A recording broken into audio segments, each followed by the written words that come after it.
Olá, você que nos acompanha pela TV Pantanal e pelo nosso canal no YouTube, assim como nas redes sociais. Seja muito bem-vindo a mais uma edição do Nossa República, o seu espaço de debate sobre os temas que moldam o nosso presente e o nosso futuro. Hoje eu recebo com muita alegria um talento da nova geração do direito brasileiro, o professor Dr. Otávio Venturini, um jovem jurista em destaque. O professor Otávio dedica seus estudos à intrincada relação entre o direito, a publicidade e a comunicação pública. Coautor do livro Publicidade e Comunicação Pública, entre diversos outros títulos relevantes do universo jurídico, ele nos guiará por discussões sobre a autorregulação no mundo da propaganda, os impactos transformadores da inteligência artificial, o perigoso labirinto das fake news e a crescente importância do compliance no ambiente digital da publicidade. Otávio Venturini, seja muito bem-vindo à Nossa República. Muito obrigado por ter aceitado o nosso convite. Caro amigo Mauro Camargo, na verdade, eu que agradeço, já é a minha terceira vez aqui no programa Nossa República, e é sempre um prazer falar com um amigo que eu reputo um dos maiores conhecedores aí do tema do jornalismo e da comunicação pública. Opa, bondade sua.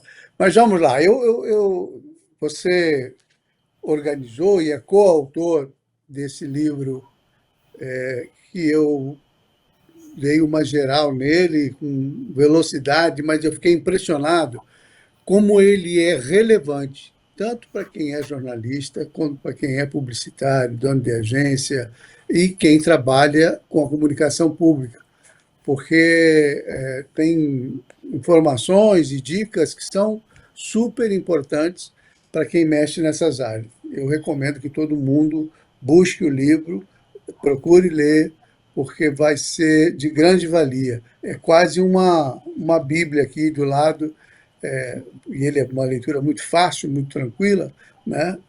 Tem termos técnicos, é claro, que não tem como escapar disso, mas também não é aquela coisa que ninguém consegue compreender, muito pelo contrário. É uma linguagem contemporânea, simples, e que permite que a gente compreenda perfeitamente as orientações. E eu queria começar perguntando, doutor Otávio, parabéns pelo doutorado, antes de mais nada. Fiquei muito feliz, porque eu sei quanto é difícil essa corrida, né, de fazer 300 coisas ao mesmo tempo, mas bacana, vencida mais uma etapa. Otávio, quais são os principais abismos que a comunicação pública e privada precisa transpor para engajar efetivamente o público na atual paisagem digital, marcada por muita informação, excesso, atenção fragmentada, enfim. Como é que você entende o que é preciso fazer para superar essa barreira? Puxa, mais uma vez agradeço aí, Mauro, pelas palavras generosas. E essa pergunta que você coloca, ela traz um pouco o mote desse livro, né? Que é revisitar os fundamentos práticos e teóricos. Na verdade, é uma obra coletiva aí que foi idealizada por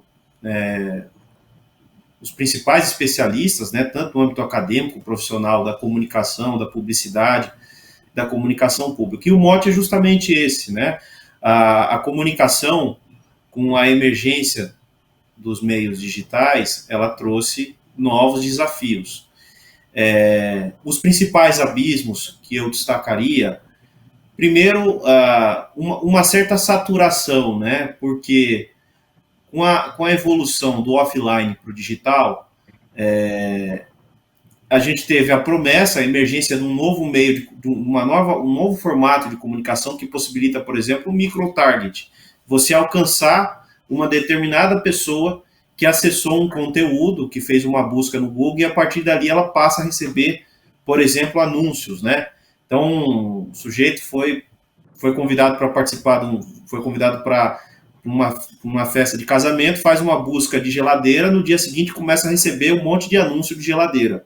E isso, obviamente, gera, por essa padronização, uma saturação, né? Então, um primeiro abismo, eu diria que é a saturação.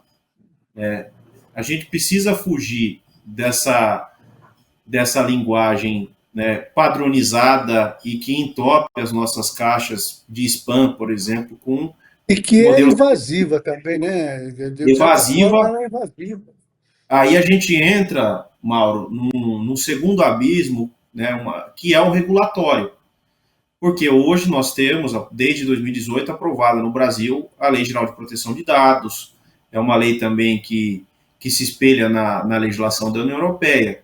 Então, de que forma seus dados são coletados? Como é que esses mecanismos de publicidade programática alcança você, sabe o que você consumiu? Quer dizer, foi respeitado os parâmetros legais, a transparência, a finalidade?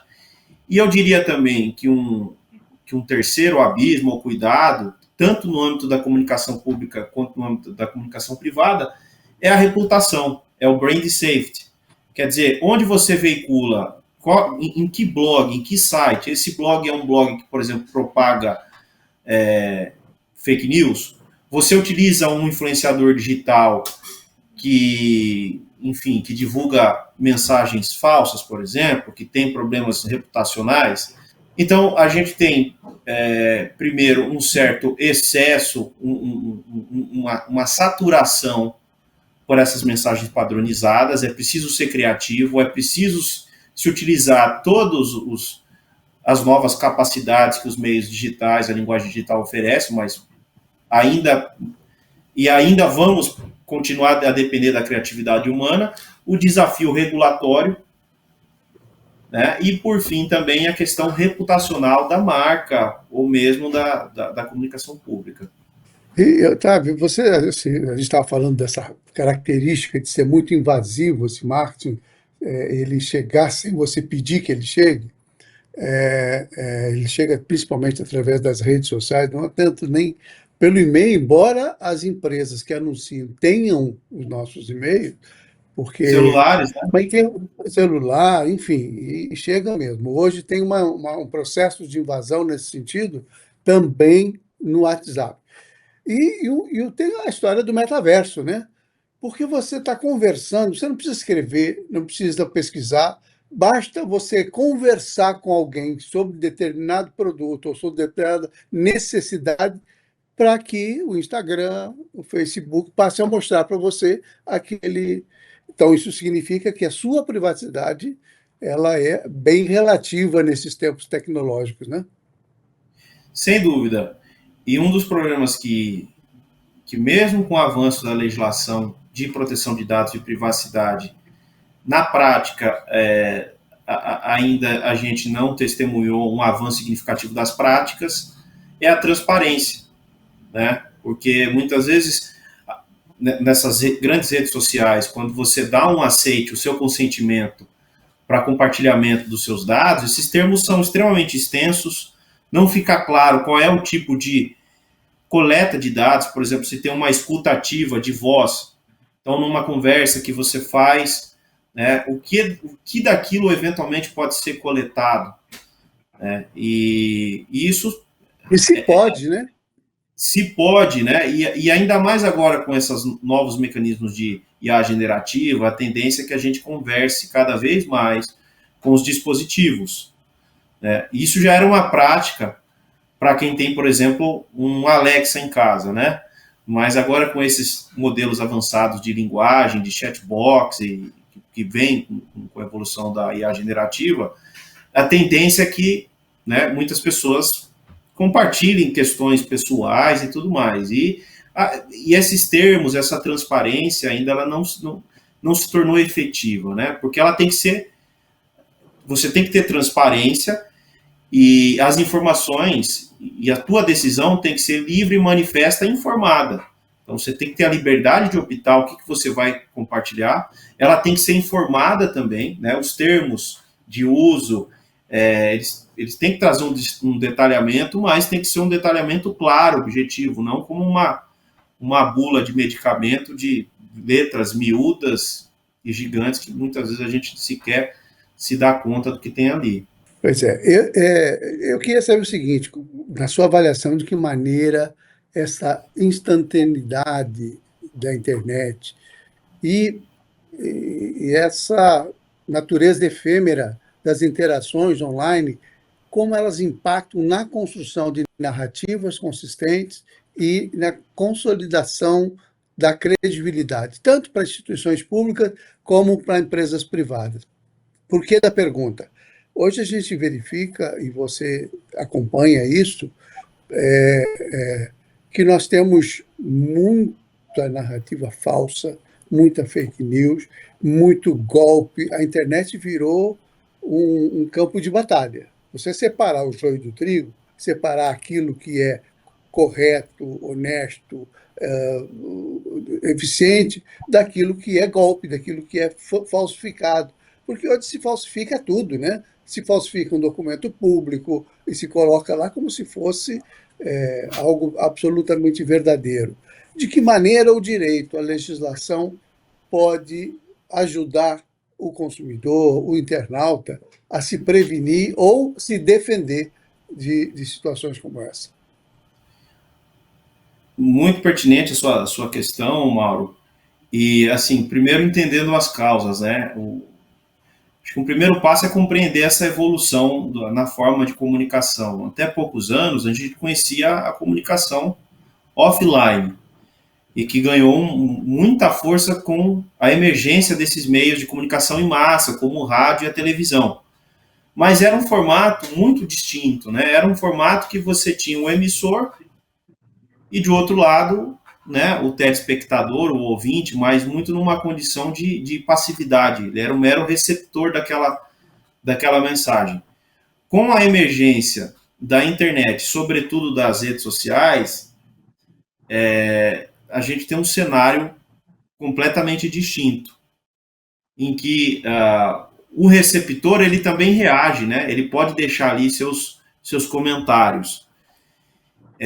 E também depois você tem, em tese, né, a princípio, uma pulverização dos emissores, né? Todo mundo se torna emissor, todo mundo se torna receptor.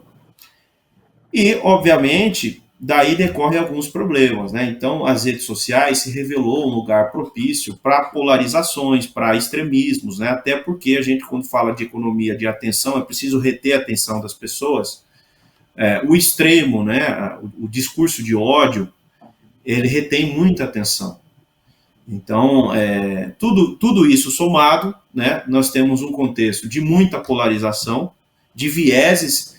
Então, para manter tua atenção numa plataforma de vídeo, você procura um conteúdo, né, de um determinado posicionamento, você vai receber cada vez mais um conteúdo naquele sentido. Então, a sociedade vai se dividindo cada vez mais, vai se polarizando. É nesse contexto que você tem a emergência de grupos que monetizam em cima disso, né, estrategicamente, muitas vezes trabalhando com notícias falsas, o que a gente pode denominar como milícias digitais, e você acaba, ao fim e ao cabo, minando a própria integridade do sistema informacional. Que tipo de solução o direito ele apresenta para isso? A gente já tem algumas, né, aqui no contexto brasileiro, algumas legislações que enfrentam algumas questões. Uma que eu já mencionei, que é a legislação de proteção de dados, que cuida da nossa privacidade, como os nossos dados são coletados, segmentados por essas redes sociais, os anúncios são direcionados, mas com base em dados pessoais, né, opções pessoais, que tipo de clique você dá, tudo isso precisa ser feito de acordo com a legislação. Antes mesmo da Lei de Proteção de Dados, a gente tinha o Marco Civil da internet, que, por exemplo, abordava a neutralidade das redes, ali cuidando da infraestrutura, o espaço cedido a essas plataformas. Mas o que é importante? É preciso avançar.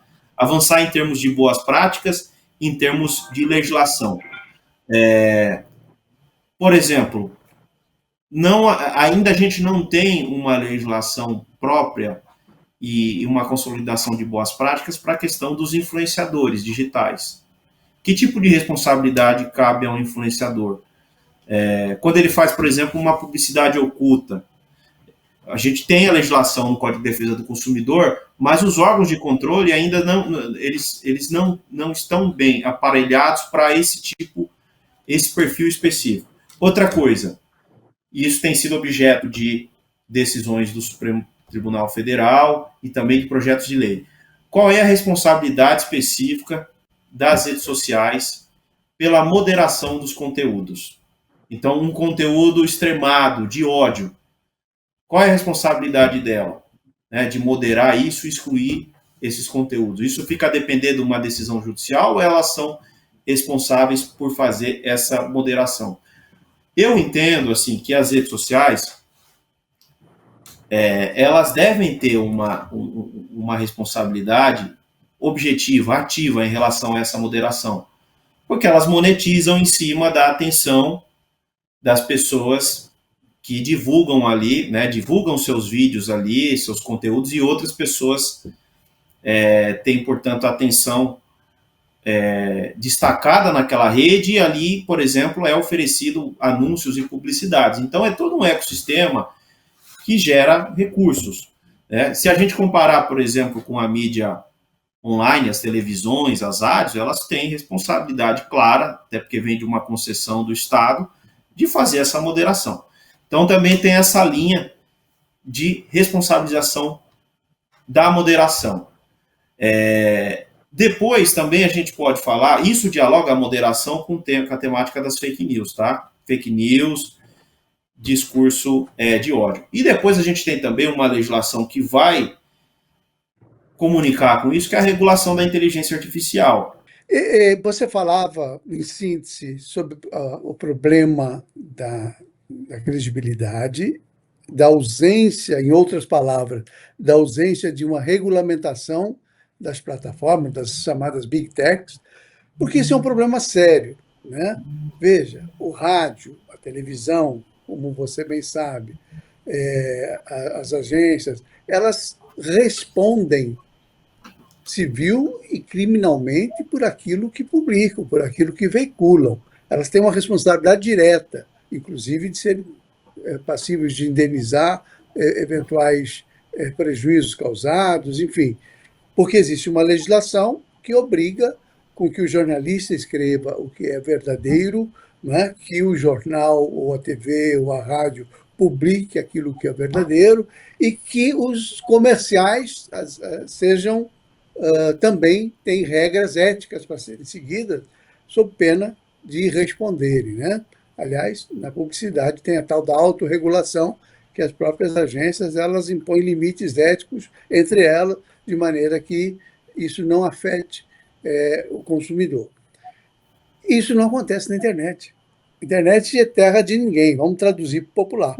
Qualquer pessoa, bem ou mal intencionada, ela publica o que ela bem entender, ela reproduz aquilo que ela acredita, mesmo que seja uma grande mentira, mesmo que vá induzir pessoas ao erro. Né? E aí, vou citar o caso das vacinas. Muita gente propagou a ideia de que as vacinas provocam o Covid, ou agravam, ou que ninguém deve se vacinar. Essa campanha, em determinado momento, foi muito forte nas redes sociais, porque as pessoas ficaram achando que aquilo era verdade e disseminando uma informação absolutamente mentirosa e grave. Né? O Brasil, entre os países do mundo, é o país mais avançado em termos de vacina, né? Que tem uma condição destacada no cenário mundial e com os melhores resultados possíveis. Então, eu estou pegando esse exemplo, que são as duas coisas. A questão da responsabilidade que deveriam ter as plataformas por exibirem fake news, discurso de ódio, por exibirem, enfim, mentiras que prejudicam as pessoas, que às vezes até podem levar pessoas a óbito. Quem não se lembra daquela campanha feita de maneira oficial, né, ou oficiosa por políticos com relação a remédios para a Covid. Né? Você pegava a ivermectina, um remédio que é para parasita, como uma salvação contra uma coisa absolutamente mentirosa, sem nenhuma base científica, mas como uma forma só de criar uma polêmica, enfim. Eu queria que você se manifestasse exatamente sobre isso, sobre a regulamentação, seguindo a sua linha de raciocínio, sobre a regulamentação das Big Techs e sobre como é que a legislação precisa tratar disso e a urgência disso. O que está ficando claro aqui na nossa conversa, Mauro, é que esse é um problema extremamente complexo e você não tem uma única bala de prata em termos de regulação. Então, existem vários aspectos que precisam ser regulados aí, e muitas vezes por legislações distintas. Um problema é a privacidade de nossos dados, porque se trata de uma comunicação em meio digital.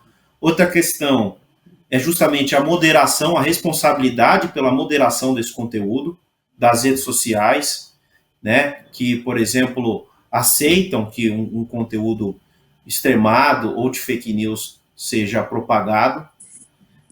Outro problema também é no desenvolvimento desses algoritmos, que envolve aí mecanismos de inteligência artificial, né, que automatizam o disparo desses conteúdos ou que geram conteúdo falsos, como o deepfake, por exemplo. Então, a legislação, o legislador tem que olhar para esse problema, que é um problema complexo, e endereçar ponto a ponto. Além disso, uma questão que você mencionou que me parece fundamental é que a gente depende de vários atores, né? Então, nós temos aí o papel da autorregulação de entidades, por exemplo, como o CONAR, que vai cuidar do conteúdo publicitário e que tem lá os seus comitês de éticas e que julgam esses casos. Quer dizer, é um órgão, é uma associação privada, mas que tem um papel de autorregulação fundamental. Nós temos os órgãos de controle, os órgãos, por exemplo, um PROCON, uma SENACON, o próprio Ministério Público também, com ações civis públicas, e nós temos os papéis dos players, né? O jornalismo é fundamental na verificação dos fatos, né? É necessário formar uma rede colaborativa com todos esses players, esses atores, para que se possa manter a integridade do sistema informacional. Porque pior do que um determinado indivíduo que recebe um conteúdo falso e ali acaba divulgando, são essas organizações que são verdadeiras organizações criminosas que propagam e desenvolvem fake news com interesses políticos, com interesses de monetizar. E o tema da vacina, para concluir aqui, Mauro, ele coloca em questão as fake news em relação à publicidade de utilidade pública.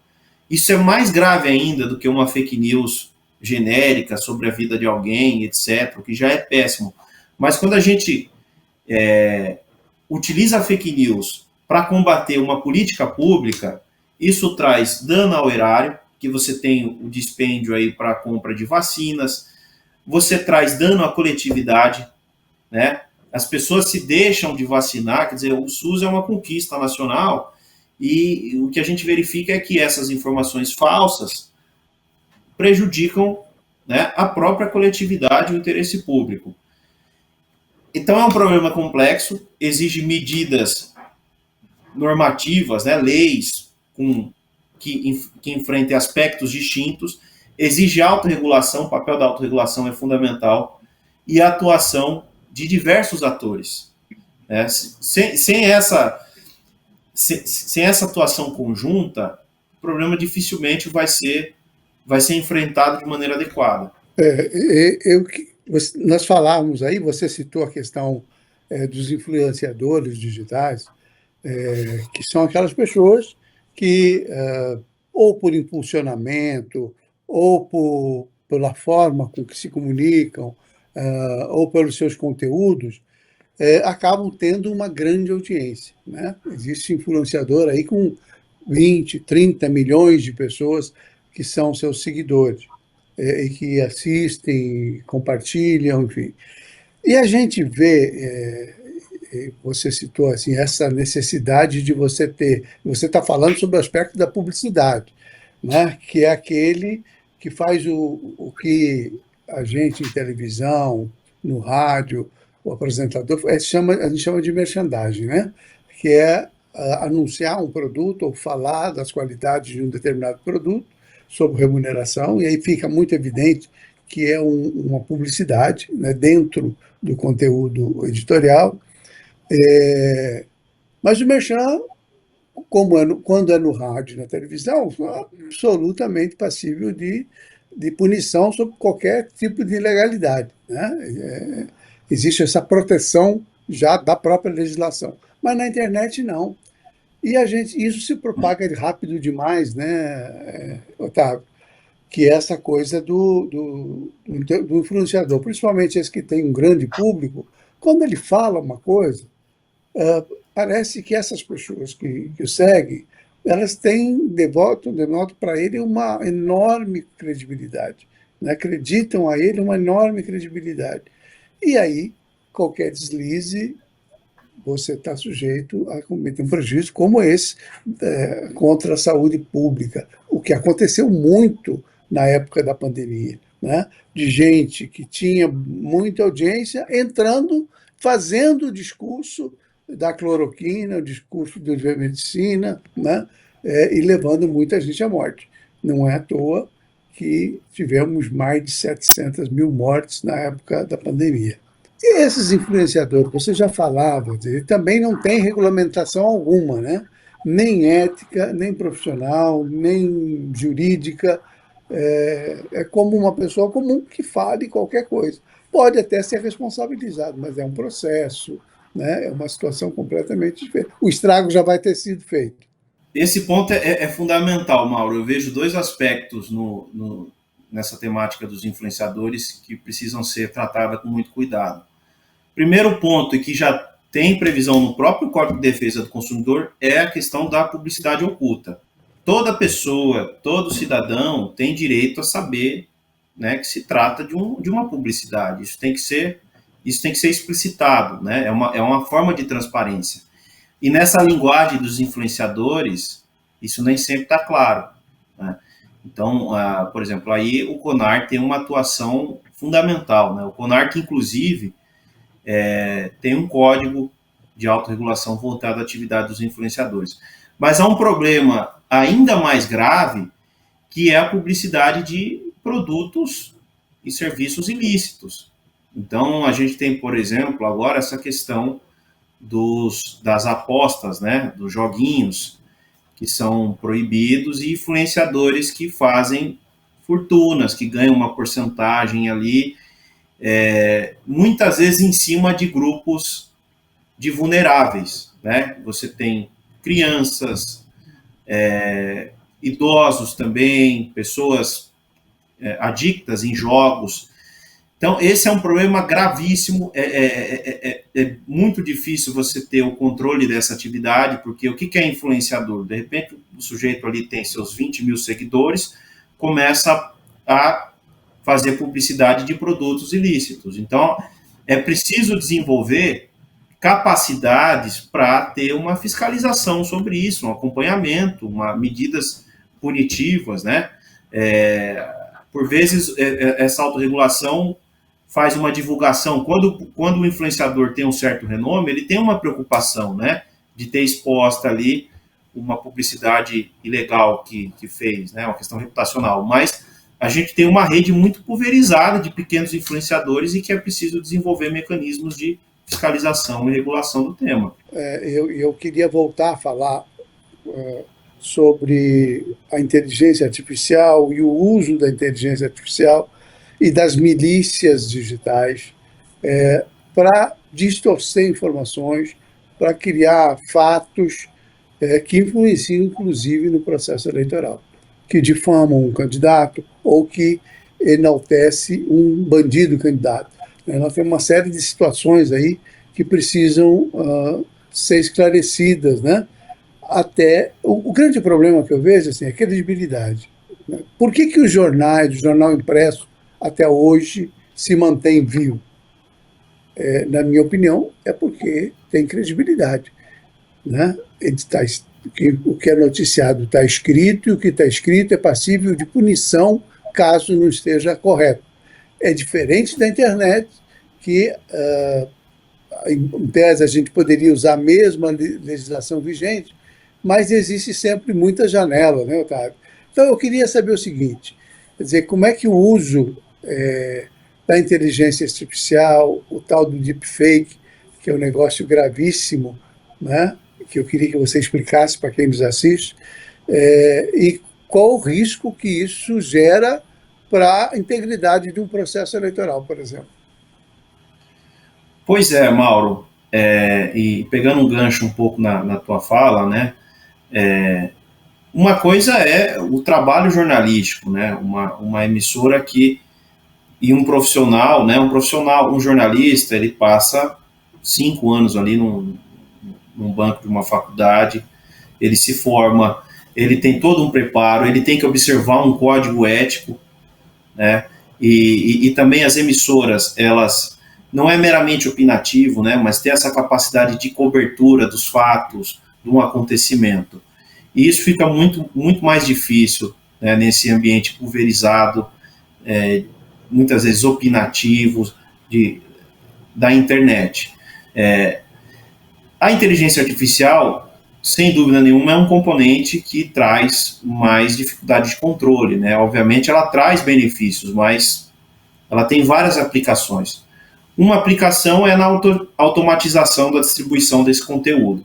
E a outra aplicação é produção de conteúdo falso. Então a questão da deepfake, né? Você cria um vídeo falso, né, ali com a imagem de uma pessoa, né? Deep vem de profundo e fake de falso, e você jura que é a pessoa que está cometendo, por exemplo, uma irregularidade, um ato ilícito. A distinção de um vídeo falso para um vídeo real está se tornando cada vez mais difícil, né? Antigamente a gente conseguia perceber com clareza, porque eram vídeos grosseiros. Mas ao se tornar cada vez mais difícil, a gente vai ter um problema, porque nós estamos acostumados a acreditar em imagens, né? Numa foto, num vídeo. Eu me lembro que há 20 anos atrás existiam aquelas plaquinhas, né? Sorria, você está sendo filmado.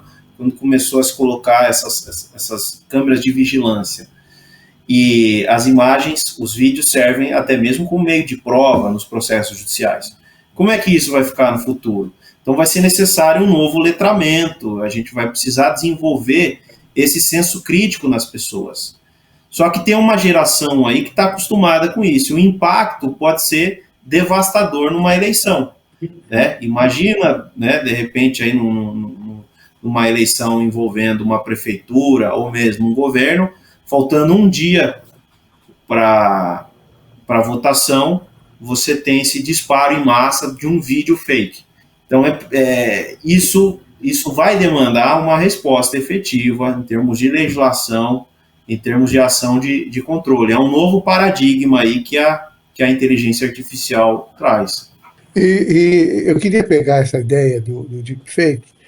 As pessoas, eu tenho certeza que muita gente já viu ou já assistiu esses vídeos, de personalidades públicas importantes, como o ministro da Fazenda, o Haddad, ou o Ratinho, e outras personalidades, informando que as pessoas têm direito a receber uma determinada quantia em dinheiro, que era só digitar o CPF, enfim. O que quer dizer, e quem tem um pouco de experiência, de vivência com vídeo, percebe ainda a deepfake, mas você tem razão. Cada vez fica mais difícil de identificar, dada a perfeição com que a inteligência artificial produz, executa aquilo que o bandido atrás do computador pede. Então, isso traz enormes prejuízos. Qual que seria o objetivo de vender essa ideia de que tinha? Primeiro, político, no sentido de produzir um desgaste para o governo de plantão. Segundo, pode ter um objetivo ainda mais grave, que é de estimular o uso do canal de internet em cima de da Caixa Econômica, por exemplo, né, ou do gov.br, de uma maneira a favorecer o acesso de hackers nesse sistema. Né? Então, enfim, Golpes, tem uma série estelionatos, de né? situações. Golpes financeiros, por Estelionatos, exemplo. enfim. Muito, muito. Aí aparece um intermediário, faz contato com a pessoa que assistiu, que mandou, botou seus dados ali naquele anúncio. Olha, aqui tal, estamos com um problema, mas você pode passar a sua conta no banco, isso, nós vamos, ou deposita uma conta para a gente saber que é verdadeiramente sua, né? E você vai receber o dinheiro. Quer dizer, tem golpes de toda a natureza. Você não acha que já passou da hora de ter um regramento mais rigoroso, tal qual é o regramento da vida real? Quer dizer, que o mundo virtual tenha... A gente está vendo aí o STF passando uma enorme dificuldade para condenar pessoas que cometeram crimes reais, né, mas que têm um apoio virtual, tem toda uma campanha, temos aí uma campanha de anistia bancada pelas mesmas figuras que lá atrás provocaram, por exemplo, mortes durante a Covid-19. Não, a gente vê isso e não, parece que não há punição, não há um meio de cessar. Como é que você vê isso? Eu estou de pleno acordo, Mauro, e uma expressão que você utilizou, né? A internet, ela não pode ser terra de ninguém, uma terra sem lei. E não pode cada vez mais, porque se a gente parar para pensar, essa divisão entre mundo virtual e mundo real, ela está cada vez mais tênue, né, esfumaçada. Então, todo pequeno negócio hoje tem a sua página ali na rede social. A gente vive essa vida mista, né? Então, os problemas que acontecem nas redes sociais impactam nossa vida real. Nossa vida real impacta as redes sociais. E isso demanda a atuação não apenas do judiciário, como a gente tem visto no Brasil, mas do próprio legislador. E nessa linha, existem algumas iniciativas interessantes. Então, você mencionou a regulação do TSE, a resolução do TSE, né? O TSE que administra as eleições no Brasil, ele aprovou nas eleições municipais de 2014 algumas resoluções voltadas ao tema.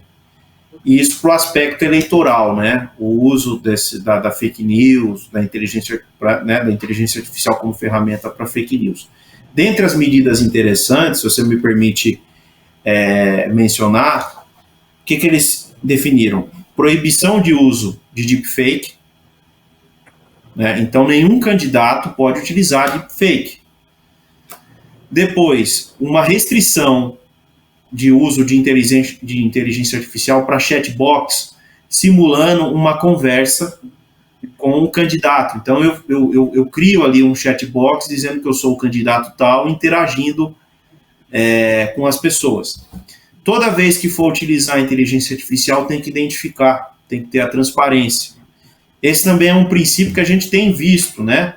A questão é dosar isso, mas em eleição faz todo sentido. Então, assim, existem soluções, medidas colocadas à mesa, né? Possíveis soluções.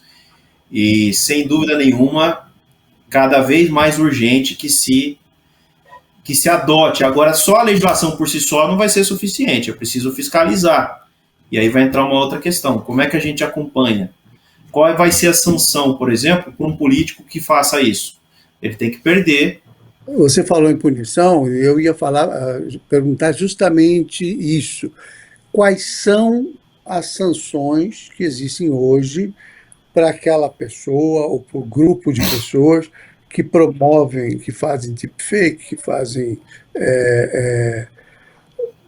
fake news, usam isso nas eleições para manipular resultado eleitoral? Tem punição? É crime? Que tipo de crime? Que pena que tem, se for crime? Na resolução do TSE, quer dizer, o TSE tem um poder normativo, um poder administrativo, né? Ele não tem a capacidade de definir novos tipos criminais, né? E aí tem a consequência a prisão. mas entra aí, por exemplo, a perda de candidatura, porque é uma espécie de um abuso de poder de comunicação, né? Tem, por exemplo, o abuso de poder econômico nas eleições. Então, esse candidato, ele perde a sua vaga. Isso é o mínimo. Agora, esse é um ponto fundamental. Eu acho que a legislação criminal, ela ainda não está adequada para os crimes cibernéticos. Então, por exemplo, uma pessoa que se valha de deepfake e outras coisas para vender produtos falsos, ele vai ser enquadrado ali em estelionato, algo desse tipo. Mas é muito mais grave você fazer isso pelos meios digitais. A gente tem, por exemplo, uma lei que foi denominada Lei Carolina Dickmann, que é dessa atriz, né, famosa, que teve os seus dispositivos, computadores invadidos, e ali alguém foi e roubou as fotos íntimas dela e depois fez uma espécie de uma extorsão para receber um dinheiro em troca. Então, é uma lei muito específica, né, de invasão de dispositivos eletrônicos, mas é necessário avançar a legislação, é preciso ter consequências criminais para esse tipo de conduta que utiliza deepfake para difamar uma pessoa, e não meramente, né, porque uma coisa é você difamar com palavra, botando o teu rosto ali, uma calúnia, uma injúria. Outra coisa é fazer isso no ambiente digital. Então é preciso ter consequências mais claras, criminais, no âmbito das eleições, né, isso implicar a perda do mandato, ou se for candidato ainda, ele ser afastado da disputa, e se já tiver sido eleito, isso deve implicar a perda do mandato, consequências civis também, de responsabilidade pecuniária, porque o dano reputacional que você gera a um terceiro, isso deve ser ressarcido. Então, estou alinhado com o teu pensamento, Mauro. Eu acho que é necessário avançar. O que a gente tem ainda é tímido, né? E está, no âmbito eleitoral, amparado numa resolução. Me parece que seria mais adequado avançar com uma legislação própria do tema. Sem dúvida. E eu concordo com você. Eu acho que, se não avançar uma legislação criminal, quer dizer, não basta o cara que é candidato perder o mandato, ele tem que responder criminalmente por aquilo, porque ele está cometendo um crime, no mínimo um estelionato, né? Está mentindo para as pessoas, enganando as pessoas, enfim, fazendo com que as pessoas mudem ou formem opinião com base em fatos que não são reais. Então, na minha visão, é um crime. E se não avançar nesse aspecto, eu acho que sem dúvida nenhuma, a legislação eleitoral é que está mais avançada mas ainda limitada, porque não tem competência para definir isso como crime, né? Então, assim, se não avançar nesse tema, e na área de indenização também, quer dizer, que a pessoa ser responsabilizada civilmente e pesado, né? Porque você falou uma coisa certa. Uma coisa é o cara, de cara limpa, vir ali, fazer uma denúncia, uma acusação, ainda que seja falsa, e depois responder por isso, ele vai responder. Mas já existe lei para isso, né? Calúnia, difamação, etc. Você tem como punir o cara criminalmente, civilmente, né? Exigir reparação. Mas na maioria das coisas da internet hoje, você não tem como fazer isso, né? Então, e ele se vale ali de uma milícia, né? De terceiros, então isso se perde nessa uma manobra.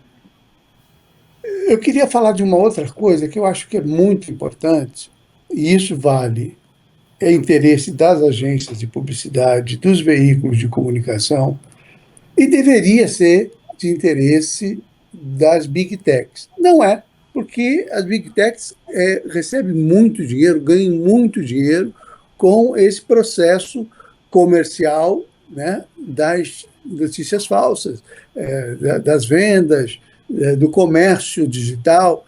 Então, não está muito preocupado se aquele produto é verdadeiro, se é falso, se é um produto que faz mal para a saúde, que não está regulamentado, enfim, autorizado pela Anvisa. Isso acaba sendo tratado de uma forma como se fosse algo absolutamente normal, independente das consequências daquele material veiculado. Essa é uma situação. E eu queria saber o seguinte, nós carecemos, me parece, de educação midiática, né? Nós precisamos aprender e conscientizar não só os eleitores, nos casos da deepfake, mas os consumidores, as pessoas, de uma maneira geral, precisam saber discernir o que é. Porque, assim, eu não vejo uma arma, enquanto não se regulamentar isso de uma forma muito dura, que não seja a conscientização. Como é que você vê essa questão da educação digital? Concordo, né, e acho que são medidas complementares, né? A regulação sem conscientização não funciona. Eu acho que o próprio modelo de educação nosso, né, de pedagogia, ele tem que avançar, porque hoje, né, a informação está disponível. E o grande desafio nosso é saber discernir o que é falso, o que é verdadeiro, ter senso crítico, né? Como a gente mencionou, o caso do deepfake, hoje cada vez mais vai ser difícil discernir um vídeo verdadeiro de um falso pela mera imagem. Então é necessário ter contexto, ligar os pontos. Então é preciso investir nesse letramento, nessa pedagogia, nessa conscientização, sem dúvida nenhuma, desde, né, do jovem, da criança que está na escola, até mesmo quem já concluiu os estudos. Essa tem que ser a tônica. Mal comparando, eu acho que dá para a gente fazer um paralelo aí com o tabagismo, né? O que era status, né? A questão do cigarro, né? Os jovens e tudo mais. Boa lembrança. A gente viu o dano que isso trazia à saúde, para a coletividade em geral, então foi necessário adotar uma série de medidas, desde a vedação da publicidade, proibição aqui, pelo menos na cidade de São Paulo, né, em bares, restaurantes, e obviamente isso teve uma resistência.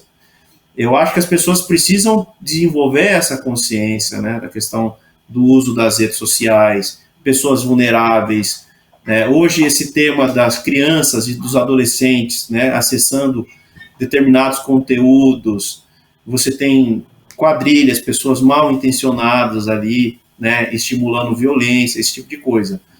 Então são medidas que são complementares, e eu acho que é necessário pensar em políticas públicas para desenvolver essa educação, essa consciência. Sem dúvida. Gente, infelizmente, nosso tempo se exauriu, e eu queria continuar conversando aqui com o Otávio, porque esse assunto tem muitas coisas que são relevantes. Eu vou já ver a agenda e voltar a essa conversa. E antes de terminar, eu queria que você me dissesse o seguinte: eu não tenho dúvida nenhuma que este livro é super importante para quem trabalha na área de comunicação, seja o jornalista, o publicitário, o apresentador, enfim, e quem trabalha na área do direito, obviamente, né?